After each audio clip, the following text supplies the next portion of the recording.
नमस्कार मित्रांनो, स्वागत आहे तुमचं आपल्या चॅनलमध्ये.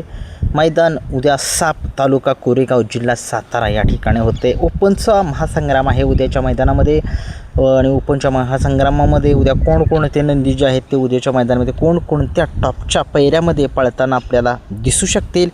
चला मग उशीर न करता बघूया, काही अंदाजित संभावित काही फिक्ससुद्धा असतील असं वाटतंय मला. चला मग सुरुवात करूया. उद्याच्या मैदानामधील प्रथम क्रमांकाचा जो पैरा आहे तो सचिनप्पा वावरे माळशिरसकरांचा साई आणि सचिनप्पा वावरे माळशिरसकरांचा हिंद केसरी साई आपल्याला पळताना दिसू शकेल. आणि तो आपल्याला प्रभू या नंदीसोबत पळताना दिसू शकेल. दोन्हीही नंदी टॉपचे नंदी आहेत. दोन्हीही नंदी जाईल त्या मैदानामध्ये चांगलीरित्या कामगिरी करतात आणि दाखवून देतात की काही ते एकमेकांच्या मालकांसाठी पळतात, जीवाचं रान करतात. आणि सगळ्या महाराष्ट्राला माहिती आहे की माळशिरसकरांचा जो साई आहे, हिंद केसरी साई, कशा पद्धतीने पळतो, चारही खांदी पळतो.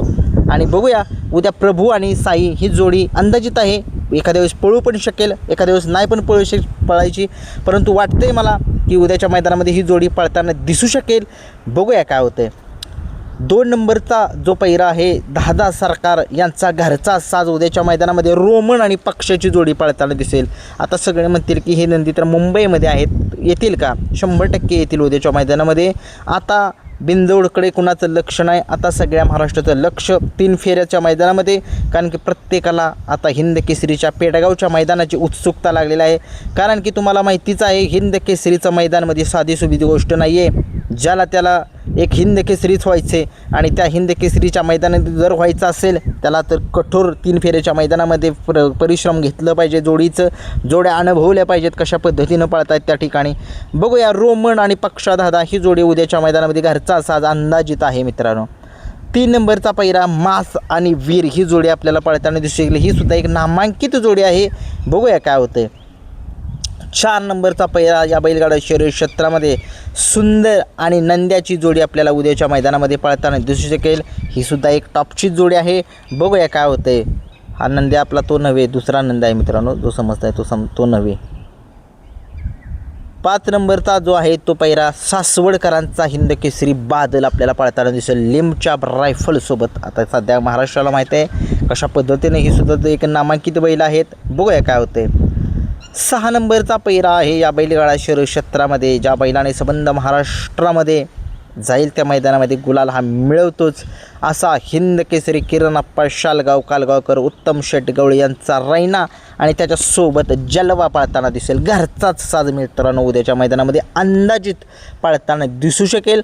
आता बिंजोडचं शर्यत क्षेत्र जे आहे ते थोडं आता तुम्हाला माहिती आहे की पेडगावमुळे थोडंसं कमी बघायला मिळेल.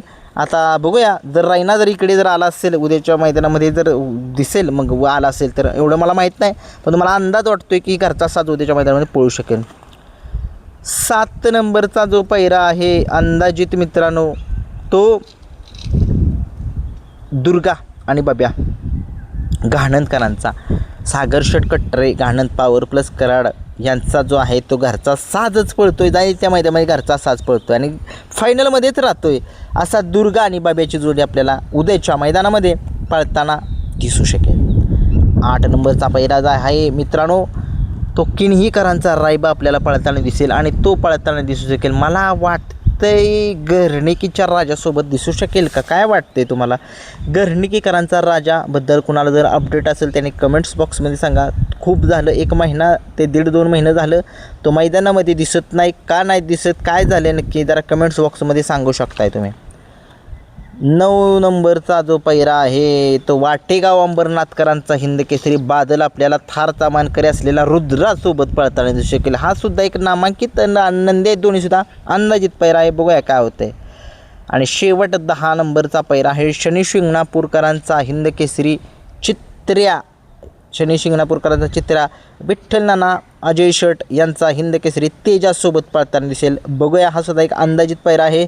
उद्याच्या मैदानातील हे एक अंदाजित पैरे आहेत. आणि बकासूर उद्या पळणार की नाही याच्याबद्दल सगळ्या महाराष्ट्राला उत्सुकता लागलेली आहे. बकासूर उद्याच्या मैदानामध्ये कदाचित पळेल पण नाही पळेल, पडून 50-50% चान्सेस आहेत.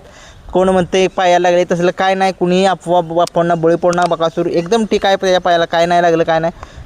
बघूया उद्या बकासूर काय करतोय बघूया.